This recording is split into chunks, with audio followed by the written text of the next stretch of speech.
Welcome to Arjuna Talks. Today, Arjuna Talks is discussing a topic which most often is not the best of choices for an entrepreneur or a business house. It's about business closure or business wind up. Closing down a business is not the best of choices, but at times it would be wise to wind up a business for good reasons.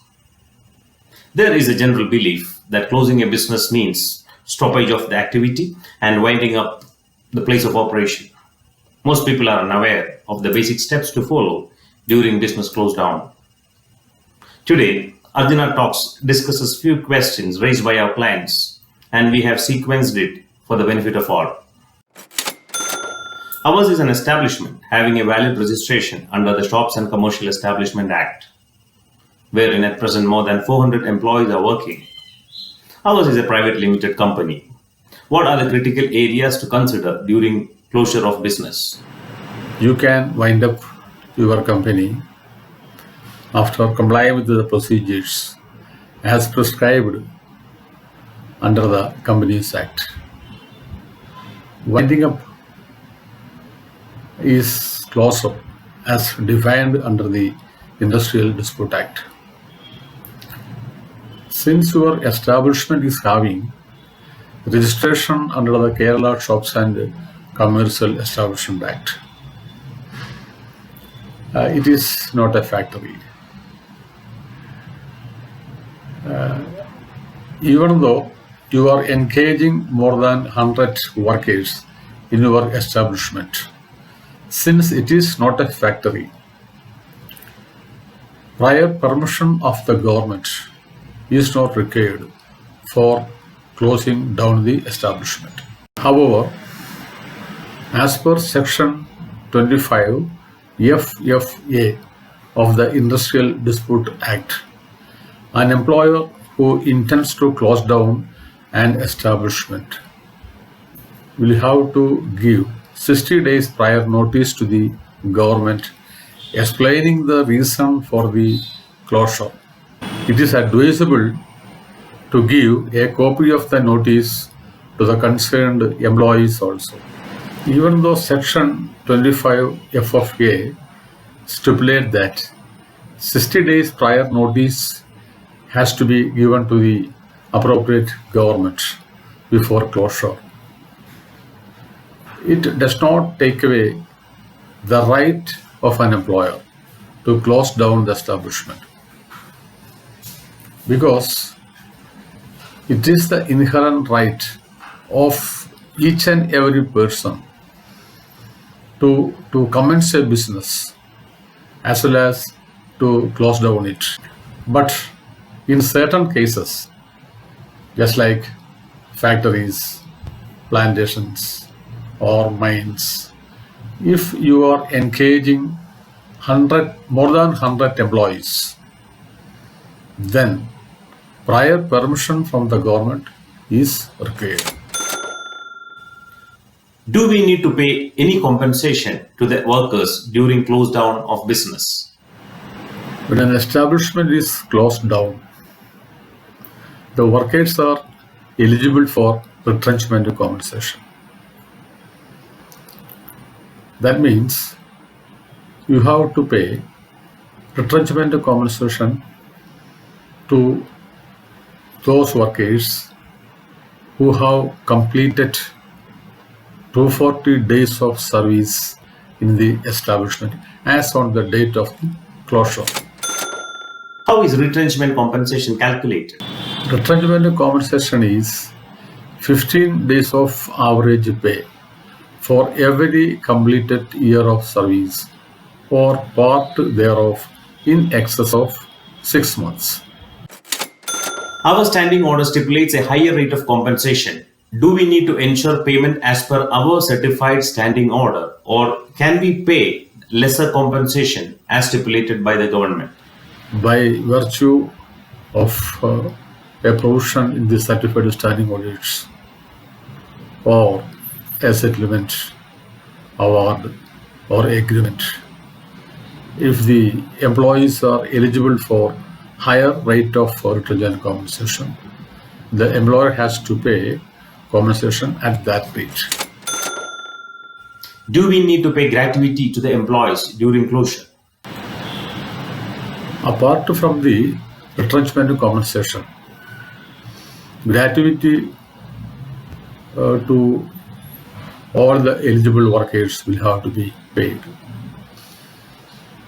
Eligible workers means workers who have completed 5 years of continuous service in the establishment are eligible for gratuity. So, when an establishment is closed down or wind up, the workers are entitled for retrenchment compensation as well as gratuity. Do we need to pay retrenchment compensation to every employee in our company? All the employees may not be entitled for retrenchment compensation because retrenchment compensation are paid only to workmen as defined under Section 2(s) of the Industrial Dispute Act. That means employees who are having managerial or administrative or supervisory powers, they are not entitled for retrenchment compensation because they are not workmen as defined under the Industrial Dispute Act. Is that applicable in the case of gratuity as well? Do we need to pay gratuity to the employees during closure? Irrespective of the category, all employees, both in the managerial, administrative, or supervisory category, all the employees are eligible for gratuity provided they are having the qualifying service. Ours is a private limited company. Due to certain administrative as well as organizational issues, the directors want to wind up the present company and want to constitute a new private limited company. What all need to be looked at during such a decision where the directors are the same and we wish to engage every employee into the new company as well? In your case, you are going to start a new limited company and the directors are same. And if the workers who are working in the existing company are willing to be employed in the newly constituted establishment with the continuity of service and other benefits, then you better give an option, a proposal to the employees. Proposal in the sense that the workers can either accept retrenchment compensation and leave the company, or they can join the new company with continuity of service and other benefits.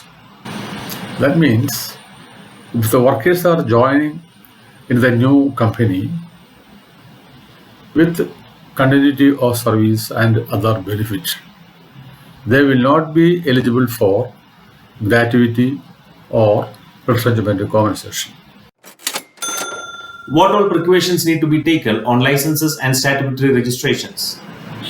While closing down the existing establishment, all the statutory licenses like registration obtained under the Shops and Commercial Establishment Act,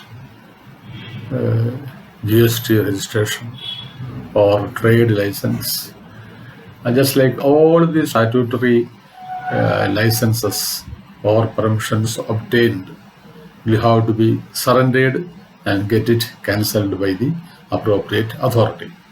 Similarly, care should be taken to cancel the registration obtained from the EPF department as well as from the ESI department. Thank you for watching Arjuna Talks. To remain updated on new topics, please do subscribe our channel. We answer your queries through WhatsApp as well. Send your queries to 088-487-99458. We will get back to you with the best and the most relevant solutions. Arjuna Talks.